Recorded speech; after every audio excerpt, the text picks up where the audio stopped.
I don't know how I ended up here, but I actually wasn't sure. First of all, obviously I was a footballer before going to Turkey, but after Turkey, I didn't come back to Turkey. I was like, oh, now I want to do this. But when you say when you were a footballer, what exactly was your contractor? I was in the youth team, obviously, of Hellas Verona, but when that year finished, for a bunch of reasons, they offered me to sign for the first team. So sign a real professional, like I got paid already in the last year, but a real professional contract with the first team. And you didn't accept it?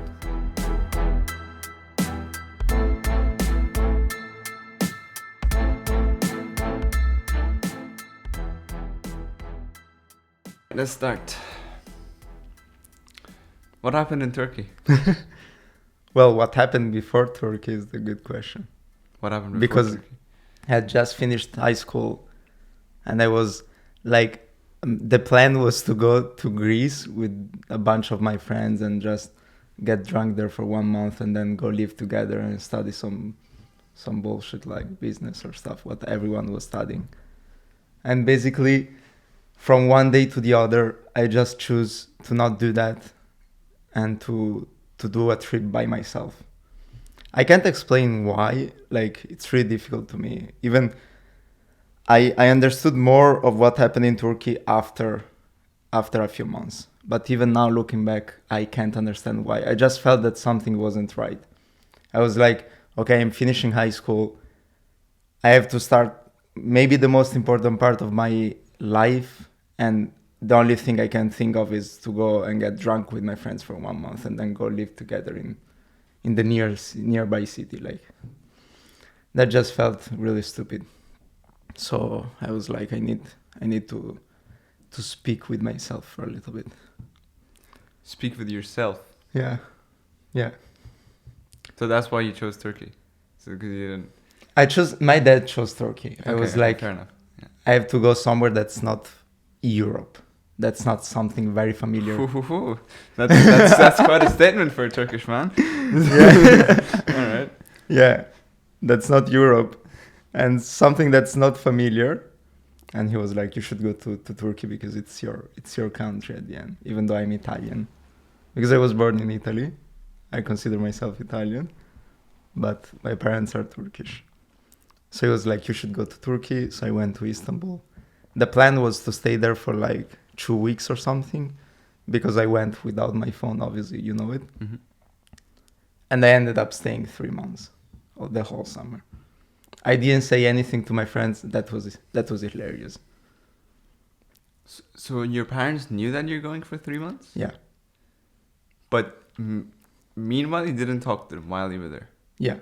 No, we spoke once a week through cabin phones. Oh my God. Okay.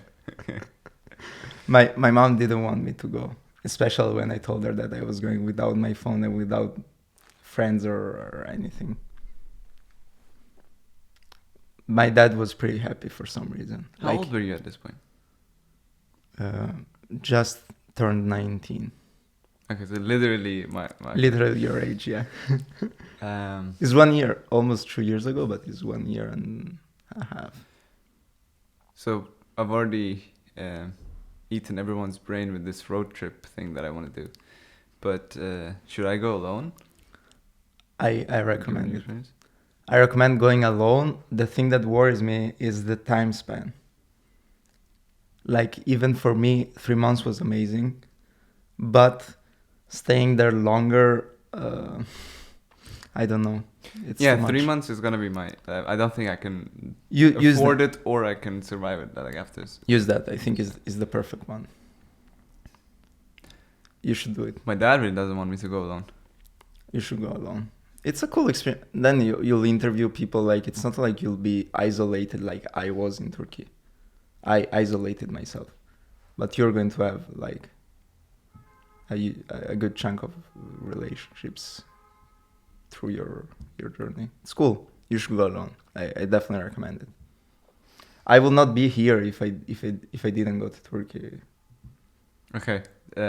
Explain that. How did you end up after Turkey? That's a good question. I don't know how I ended up here, but I actually wasn't sure. Well, first of all, obviously I was a footballer before going to Turkey, but after Turkey, I didn't come back to Turkey. I was like, oh, now I want to do this. But when you say when you were a footballer, what exactly was your like contractor? I was in the youth team, obviously, of Hellas Verona, but when that year finished, for a bunch of reasons, they offered me to sign for the first team. So sign a real professional, like I got paid already in the last year, but a real professional contract with the first team. And you didn't accept it? I just when I didn't sign, I didn't tell them that okay, I'm not going to sign. I was like, I just need some time, and then I went to Turkey. So the theory was that I would go to Turkey for a few weeks and decide what to do with the contract. But there was no option of quitting football. Like I wasn't considering it before going to Turkey. I was just going to consider where I wanted to play and to combine that with my studies, what I was going to study. There was no quitting football option at that moment. So, yeah. And then after Turkey, not only I decided to quit football, but I didn't know what I was going to study. So I was like, okay, now let's take a gap year and see. I told you already I was really close to sign up for medicine because I liked it. Why didn't you? I don't know, man. It's so weird that such like it was mostly gut feeling, everything, and I could be a footballer, a doctor, or be here.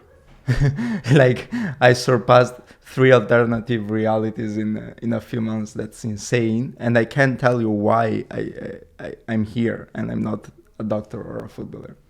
That's the craziest thing. Just decisions.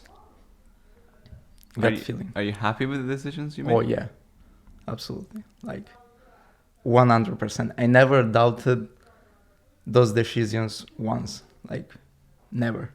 I remember they asked me this I don't know if you remember, in the creativity class, someone asked me, it might happen that you'll regret your decision. And I said yes at that moment, but I'm sure that won't happen.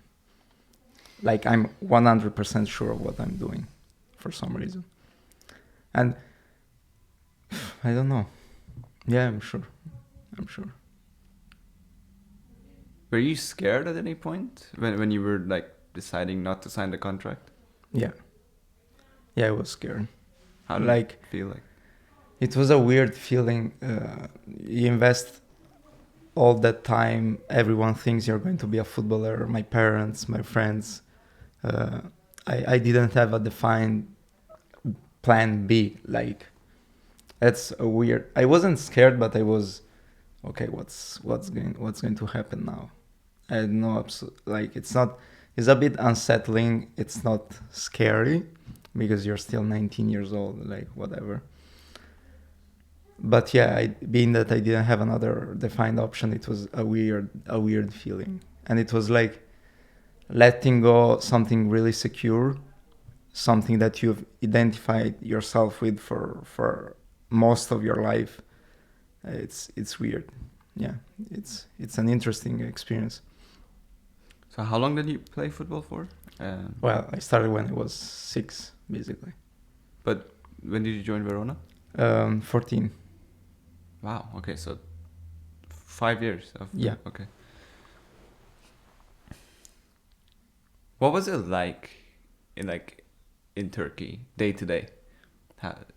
Start with the first day. I wanna hear the full story of Turkey. Okay, the first day is really funny because I literally had only 2 bags of books and a backpack with the underwear and a few t-shirts and 2 pairs of jeans. So they stopped me in Dogana. I don't know if you call that in English. At the airport, and they were checking the pages of the books.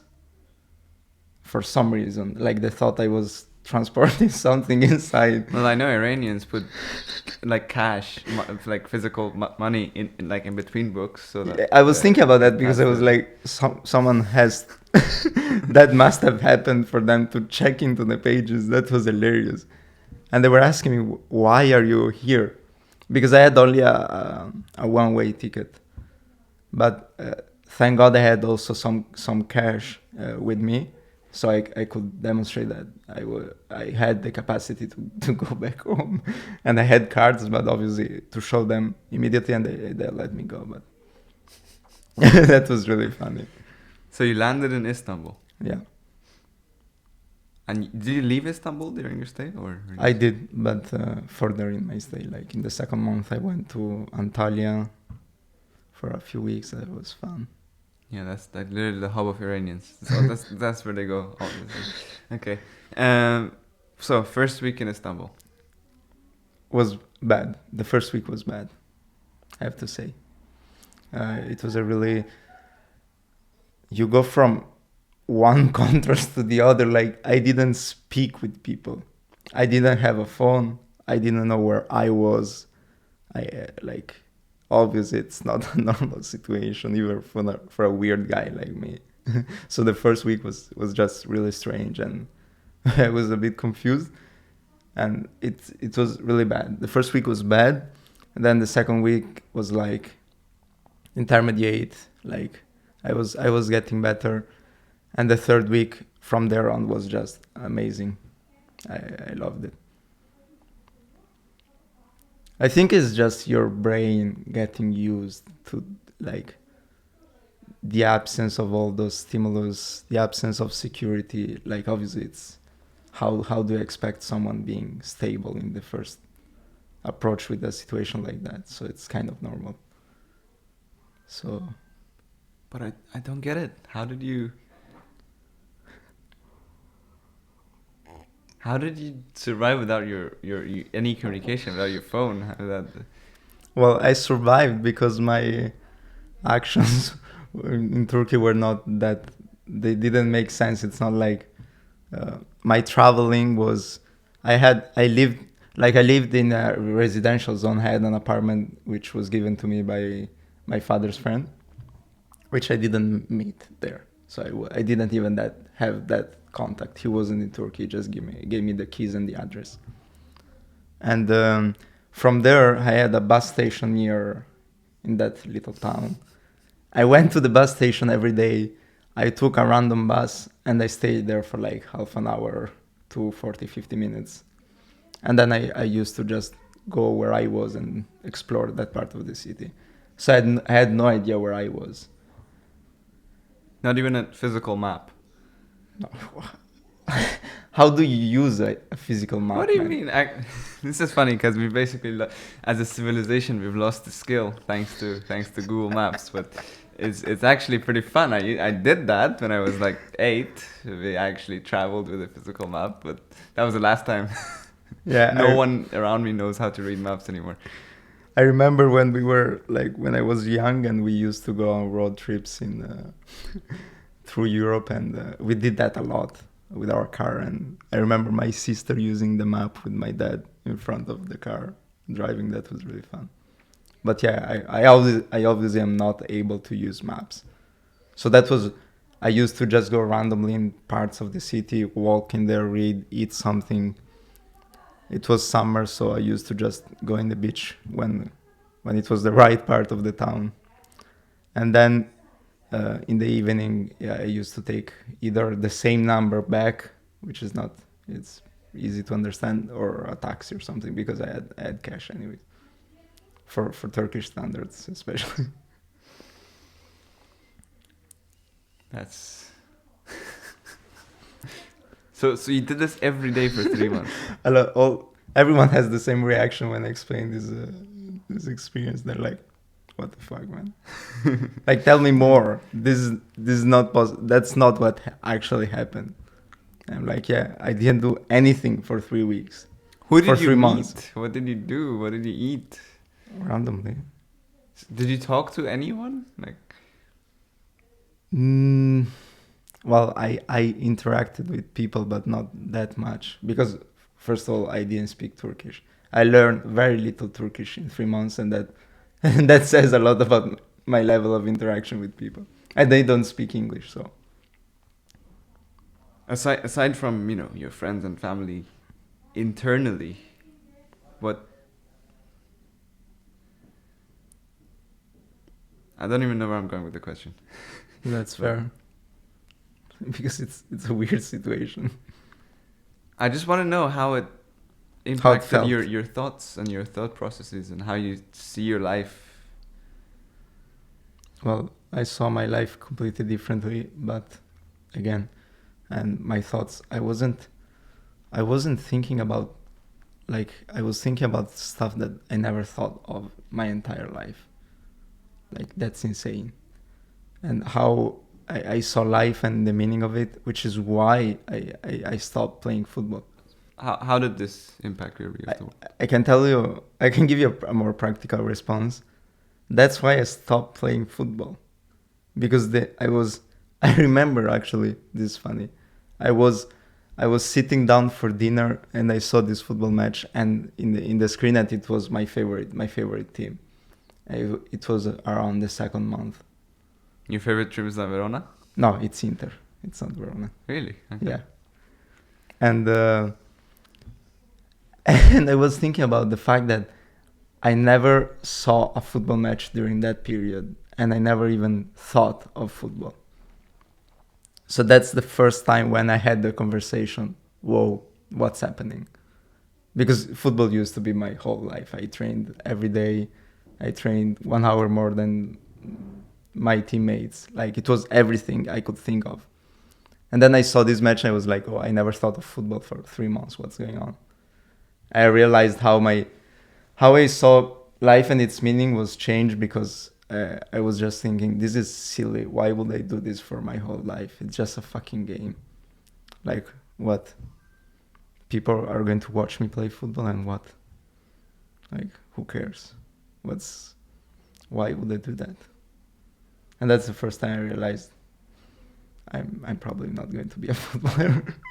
And it was around the second month. So yeah, stuff was changing, but it's not that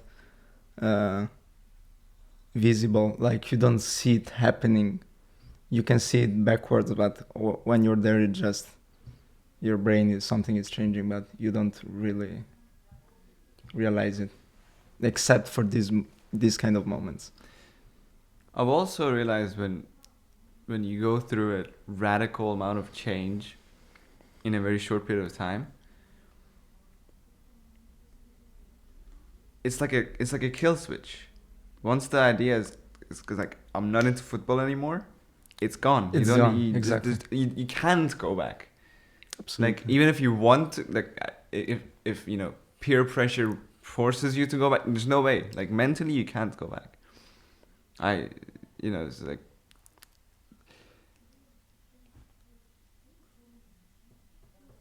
%100%. Yeah, I definitely relate with that.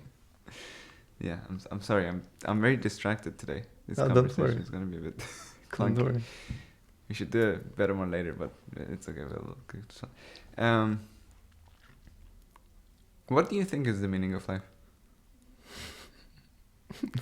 You just hit me with this question. I don't know. It's just like, I know it sounds cheesy. I will talk about the two books that gave me what I think is the response, which is Flow from Mihaly something, and Man's Search for Meaning. I think, which is a pretty simplified response, but merged together, I think they make for something that could have some sense in the response of what's the meaning of life.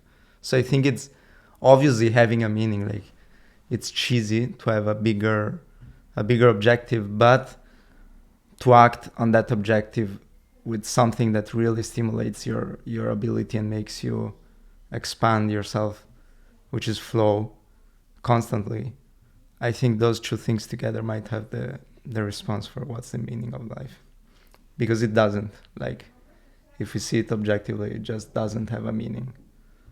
But if you try to find some those two books, those two theories for me are the response. Yeah. So I started reading Man's Search for Meaning, but I haven't finished it. But I'm reading Solzhenitsyn's what's his name? Fuck, Gulag Archipelago. Okay, you told me. Yeah. How's that? That one is like, okay, this is some heavy shit.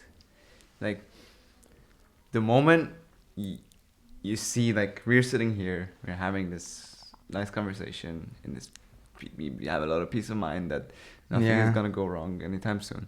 Yeah. And then you see either with Viktor Frankl or Solzhenitsyn, it's like, okay, that could be us. Yeah. And those people survived it as well. So what was your point with the other book? Like, what are you trying to tell me? So you know what Solzhenitsyn went through in the Gulag? Yeah. Yeah, he got cancer and he survived it somehow. You know, afterwards, so that man really fought for his country in World War II in the beginning, as in the beginning of his life, and suffered for it, which was obviously very unfair.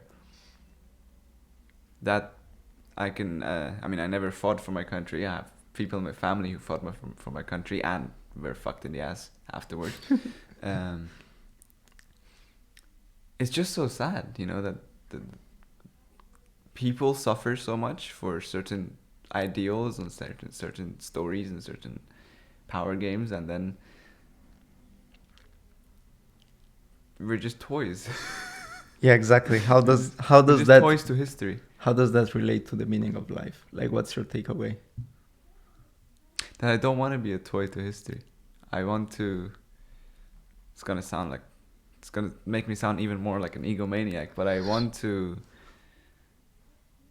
actually have an impact on history that is a bit beyond just being a toy. You know, just like Solzhenitsyn. A lot of people wrote books in the Gulag and never got to publish them, but because he published it, we now know a lot more about the atrocities of the Soviet Union. Hopefully people will learn from it. It's actually mandatory in Russia to study it in high schools now. Yeah, so that makes sense actually. That's positive impact. He went through shit. He was dealt one of the worst set of cards that you could be dealt in life, and he made it. That's meaningful, in my opinion. So you are for what? You sustain what Viktor Frankl says. So you have to have this bigger. Of course. Because otherwise, what's the point? You know, it's like, well, you're gonna suffer anyway. Yeah. And you can't avoid the suffering, and the suffering can be very small, from just staying alive, which is very hard. Eating, oh my god, it's so fucking difficult. That's why we eat lasagnas. Heated lasagnas. No, but yeah, we can't eat fucking frozen lasagna forever, and it's still difficult. You have to walk to the supermarket. Spend hard-earned money on food. Why do I spend money on food? I don't want to spend money on food. I want to be able to just take like a pill. I mean, Heal is the closest thing we have to that. This is such a tangent. Heal is the closest thing we have to that. I want to just be able to take a pill and not. I can't wait for that. Fuck. Okay. Anyway, going back to it, it's like, well, you're gonna suffer anyway. Why not? And basically, the whole world around us is just a combination of stories that we've told ourselves for generations. So why not create a story that at least makes that suffering worth it in your mind? Exactly. I completely I don't have anything to add to that. That's exactly how I view it. That's why I'm here. That's why we're here, right? Where are we? In Barcelona. Are we though? I don't know. This is my way of switching to... If it's the simulation. Yeah. If Hossein is right, we're not in Barcelona. I loved Hossein's explanation. He probably had the most in-depth... Elaborate on that. I like how It's just a ridiculous theory, and it's true that statistically it's more probable that we are inside a simulation. That's hilarious. But it's obviously because why would you create a simulation like this? Such a weird reality. So like, It's pretty entertaining, man. no, it's not. We're like, if you see at the big picture, nothing is that interesting is happening. It took us. Why would you create a simulation where it takes so much time to go to intelligence? Well, that could. That's We just don't ridiculous. know how much time. We can't even imagine what 3.5 billion, 4 billion years looks like. Yeah, exactly. So it might have been a blink for the. They can creator just of the fast forward simulation, stuff. Yeah. Yeah, that might be. But But also, still, maybe the goal is not intelligence. That's also a possibility. It's just a game, and this is like either an accident or just a DLC, basically, on this. and do you think it's entertaining? No, of course it's fucking entertaining. Like, look at Yeah, but because like if you have a little dark humor, No. just gotta up your dose of dark humor. But if you enjoy if you're a true connoisseur of dark humor, you would love this. I'll tell you why you think that the simulation is interesting, because you see it from your dumb human brain. Imagine being the super intelligence that created the world. This will be fucking boring. This will be so boring. But They we probably don't even communicate with words or stuff. No, if but they're we- if they're at that level of intelligence that they can create this simulation. But we make video games and we make movies. Yeah. Same shit. They're not like this, man. They're not. They could be our descendants, who are just creating a simulation of what it was in the past. Might be. But you see that it's a bit of a stretch. It's a bit of a pointless argument, Yeah, exactly. and it's Super most pointless. definitely wrong. Because it's just that we are so inseparable from the idea of religion Okay. that once we got past the traditional religious ideas, we clung ourselves to something else, one of them being the simulation theory. Yeah. I think we are attached to the fact that there has to be a meaning for us existing. It just doesn't. I think that's But why. that's too sad. That's too depressing. There's no meaning. Yeah, it is depressing. It's depressing if you think about it. So let's avoid thinking about it. It's just useless. Like, even if we go back, okay, let's say that you have the greatest impact ever. Like, you do something really incredible for humanity. You leap it forward. Still, in the long term, in the big picture, it's useless. Like, it really is. In the long term. In the long term, the sun will stop shining, will die at one point. Who cares? Like, really, that's what's going to happen. So who cares? We're not really doing something meaningful if you think about it, even if we actually do. I don't know why I just... But we are experiencing, right? I mean, the experiences will die. Yeah, but we'll die, yeah, exactly. So it's actually, what's his name? The author of Thinking Fast and Slow? Daniel Cameron? Daniel Kahneman, yeah. So that he has this argument, he has this sort of talk about how we live for the memories that we show to others, but it's actually more about the experiences. We need to, like, who cares if the experiences are going to be gone if you captured that moment, so that's pretty cool. You captured it. Yeah, right now we're having a conversation and I'm experiencing it and you're experiencing it, and if you're aware enough of your awareness, as Hannes said, it's like, this is cool, this is enjoyable. Yeah, it's true. It's true, but we'll die anyways. And Like, I mean, if once you're dead, this is gone. So yeah, I mean, it's kind of funny. That's like the worst case scenario. That once you're dead, this is gone. You won't feel anything. but what? That's a pretty good worst case scenario. Yeah, I'm just trying to be this because we think it. We have the same thoughts on these arguments, so I'm trying to be the cynic one. And it's difficult for me because I'm a really meaning-driven person. Like, fuck, I want to live forever. I don't want to die. That's my objective for this lifetime, is to become immortal. I definitely. This is one thing that during Hannes's class I could not wrap my head around. Like dying, the acceptance of dying. I was like, no. Like everything but no, that's not going to happen. How could you ever accept that? That's just insane. Like I'm really afraid of dying. Me too. Like a lot. But I've come to terms with it mainly over the past year, actually. I would say actually quarantine. How did that happen? No, not quarantine directly, but the things that happened in my personal life in that period really helped. But can't get into too much detail there. But of course, I also want to live forever, or at least it would be really really cool to live 3 billion years. Oh my god, yes. Like it would be fucking sick. Yeah. I want to be able to read every book that there is. I want to be able to explore as many planets as there are. Oh my god, I'm so excited now. Yeah, just by you saying it. Exactly. But it's a bit of a coin flip. It's amazing that we are this generation, right? That we are in our lifetimes, humanity as we know it will cease to exist. Yeah. So, and it's not like it's gonna be our descendants. It's gonna be like us. We will cease to exist, but still have this hopefully have this continuum of consciousness. That's a good question. But was I saying this to you? Like in our lifetime, we'll either extinguish ourselves or become like superhumans. Yep. I don't see anything in between. There is no other alternative. This is scary. So incredible. But again, it's a coin flip. We either go extinct or we become whatever.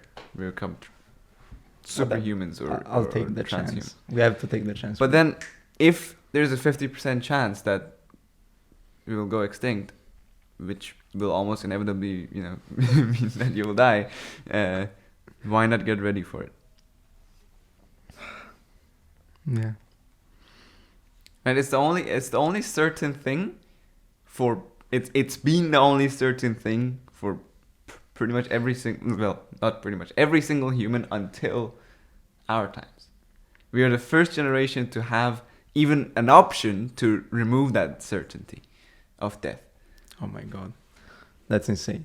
Like, that's why I'm not satisfied with what's happening today in the world, because we have this amazing prospect of life, like, and we're doing some dumb shit. Yeah, we have so many idiots running the world. So many fucking idiots.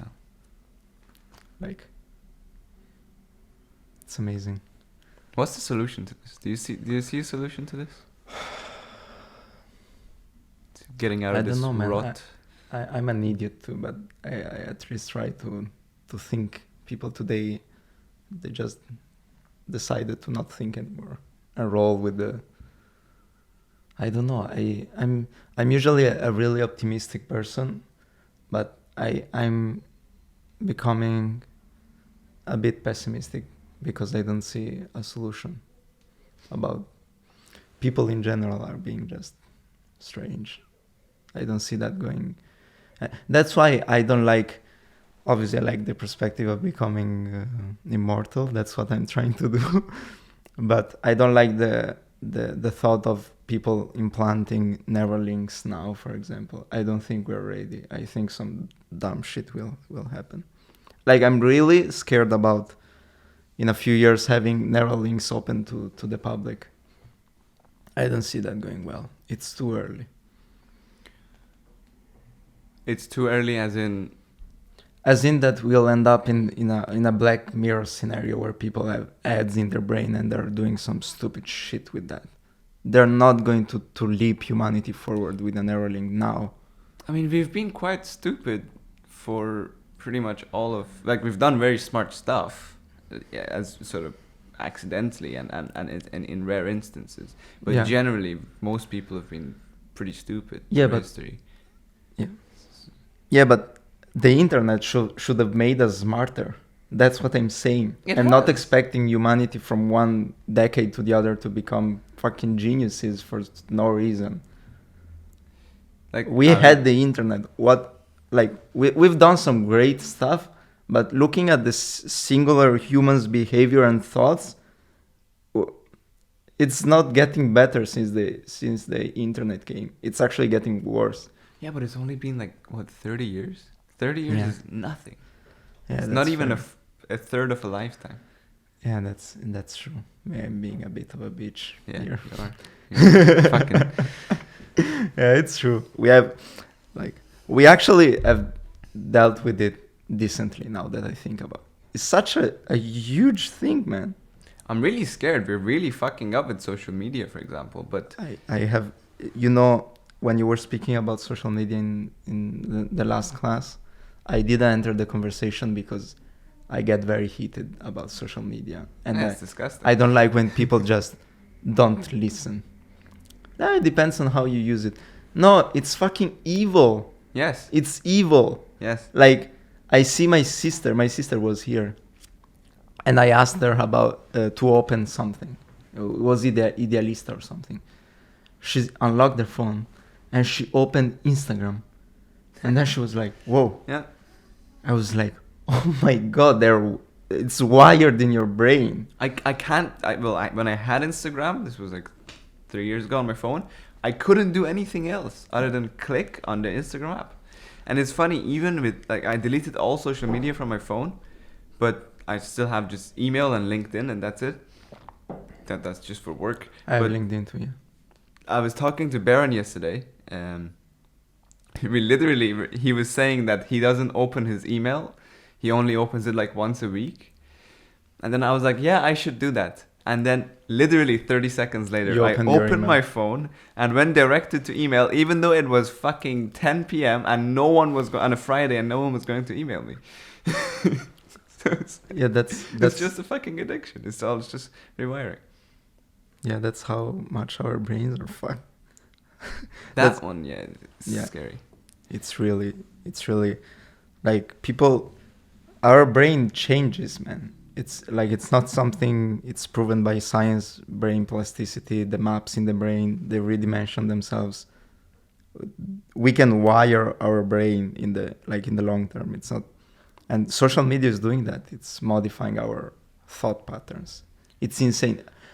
People will look back, if everything goes right, people will look back at this period and say, whoa, what was happening? That was scary.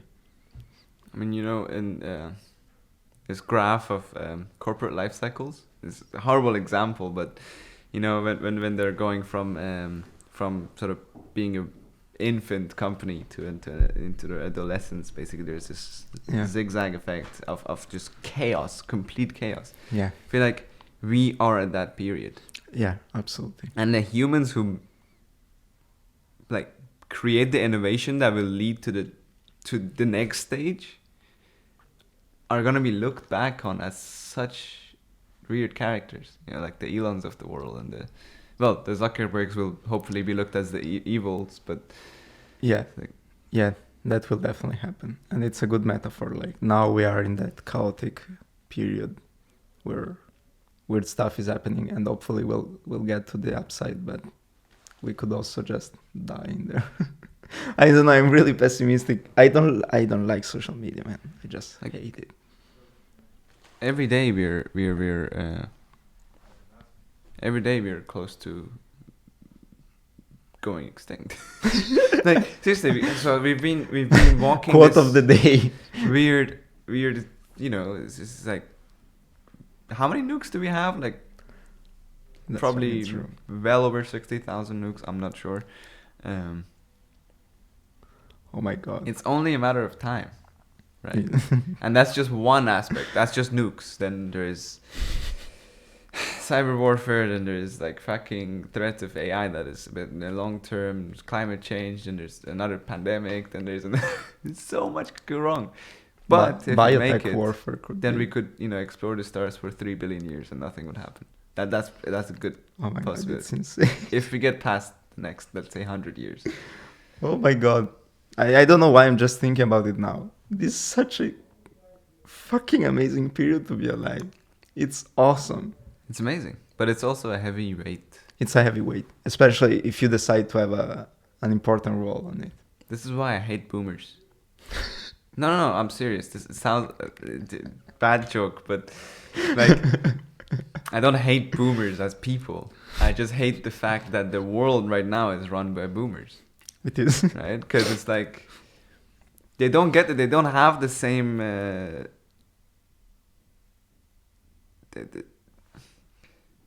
They don't have the same option as we do, so they won't act like we. They won't act as responsibly because they're gonna be dead in a few years, and they're gonna, like always, they're gonna leave the next generation to fix this shit. Except that this period is a lot more sensitive than the previous generation. And are they preparing us to take that weight into our shoulders? Are they? No, they're just making it worse. They're just fucking adding to the. Look how the fuck we're getting educated. It's fucking useless system of. I don't even know what's the aim of today's traditional education. Like I look back at my primary, secondary school and high school, and I'm like, oh my god, that was so weird. These dudes screaming at us because I wasn't doing the fucking homeworks. Like, what they were preparing us for. Like, no stimulation of creativity, no stimulation of social emotional intelligence, self-awareness, self-management, motivation. Like, nothing of that was touched in our educations, and we're just supposed to just fucking change the world because that's what our generation is supposed to do, because we'll have no other option. We'll either change it or bring it to ruins, and they're not preparing us for it. I was having this conversation last night with my friend, basically my closest friend since I was a kid in elementary school. I hope he doesn't get mad that I'm talking about this here, but he really studied. Like he studied, like still studies like crazy in the Iranian system, and he did his exam, like his university entry exam. He got into university. He didn't get into the uni he wanted, even though it was unfair because his ranking was amazing. But anyway, he's basically all his life is about studying. He has a lot of potential. He's really smart, but he's forced to study. Otherwise, his family, his society around him expects him to just be a robot that sits there. Online classes, by the way, like he might as well get fucking a degree on Coursera. At least it's worth something. It's like life is more than this. Yeah. This is not. He's not only not being prepared to improve as a human, emotionally, mentally, physically. He's going backwards. He's being held back, and he has been held back for many years, and he's still being held back because he's spending 100 hours a week studying. If you spend 100 hours a week doing shit that you're gonna forget 2 hours after the exam, exactly, you're not gonna be a better human. You're not gonna make a better world. You're just gonna be a robot. It's just such a mass production piece of shit. Yeah. Exactly, and it doesn't make sense. Not only because it doesn't make sense in general as a human, they're not developing to be happy and to have a meaningful life, but we are not going to memorizing all that stuff. Like it's going to be so irrelevant. We're people forget mass unemployment. What are they training us for? 90% of the jobs will be gone in 20 or 30 years. What are we going to do? What if people are still going? Education is going to be almost normal in 20 years, probably. If something incredible doesn't happen, which I don't see happening. It's funny because then you have like anomalies, like let's say the Elons of the world, Bill Gates of the world, Jeff Bezos, who actually managed to. I mean, I'm not saying just because those guys are rich, they're like amazing. They just get shit done. They get shit done. They're in their worldview are trying to make a better world. Yeah, they are anomalies. We don't have that many people like them. Yeah. So, and then once we have those people, we don't try to fix the system. We just either hate on those people or or love those people and worship them unnecessarily and blindly, without actually fixing anything, without actually trying to create more anomalies. That's a great point. I completely agree. That's what I think. And on education is not only about teaching relevant stuff to kids and to stimulate their creativity and develop them, especially develop them as individuals. Like before putting coding mandatory in secondary schools, they should put Hannes's class mandatory in fucking secondary schools. Because now I see the other shift. Oh, everyone should learn how to code. Not everyone to meditate. should fucking learn how to meditate, to understand themselves and others. That's way more important, and we're lacking it completely. And social media is just ripping that away from us. More Hannes's class, less coding classes. Even that's going to be obviously relevant, but No, not less coding classes. no less. Sorry, Because more coding classes. Yeah. Definitely, it should be mandatory. But I don't see people speaking about the other stuff, the development of the human. Obviously, coding should be mandatory. Maybe I explain myself not properly, but we should definitely go prioritize the other stuff. You know, I'm reading Da Vinci's biography by Walter Isaacson. Oh my! You have it physically? No, audiobook. But it's like, okay, you have this one person who was literally born in a barn as a bastard. Okay. That's In a the, cool the combination. medieval period, it's like, well, not medieval, in the early Renaissance era. That was a pretty shitty set of, cards to be dealt with. And he ended up changing the world many times over. He ended up having inventions that are still That's insane. changing the world. And that's it. We don't really actually teach. I never learned in school how to solve problems. I was given a math formula, and then I was given an example to solve using that math formula. That's not problem solving. That's just teaching a parrot how to use numbers. Yeah. So that's not good. I don't want that. I want to be able to understand myself, my physical needs, my emotional needs, my mental needs. And I want to be able to explore. Yeah, absolutely. Great points.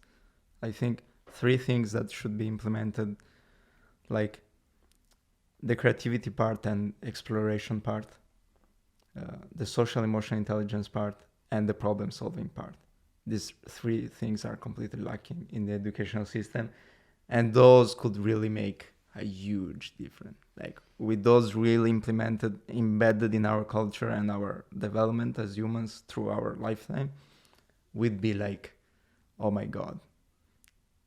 Like that'd be, yeah, those are the 3 main things that education is lacking. And the exploratory part is so, man, when I went to Turkey, I had this bag of books, and they were completely different. Like I read some crazy shit, from philosophy to astrophysics to medicine to biology, everything.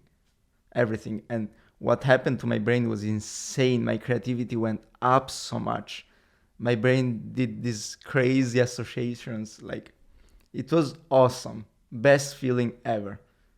That's the mixture of exploration and problem solving. Like your brain trying to come up with something and pulls these crazy things together.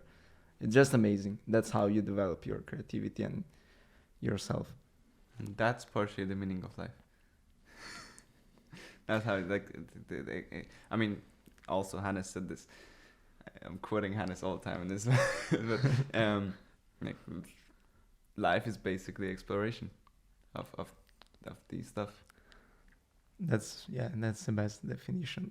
I think that's my new definition of the meaning of life. Exploration. I love it. Yeah, it's really cool. Whoa. Do you have any book recommendations? Speaking of books. Well, that's like the golden question. I will start from my favorite book, which is Dostoevsky's The Idiot. I talked to you about this. And the best thing, like, I really know that I like a book. I love a book when I can't explain it. Because especially, like, Dostoevsky's understanding and playing with the human psyche is so profound that it's uncomfortable. Sometimes when you read Dostoevsky, you get uncomfortable because it's touching something really deep, and it's really difficult to explain. Like it doesn't make sense to explain the plot of Dostoevsky's books. It's just ridiculous. You should just read it, and that's my favorite book in of all times, and I've read it in Turkey actually. Then I don't know. I love Italian literature. I love it. And Luigi Pirandello's 100 and 100,000 is a very existential book, and I absolutely recommend it. Like, these two books are life changing as far as I'm concerned. What's the second one about exactly?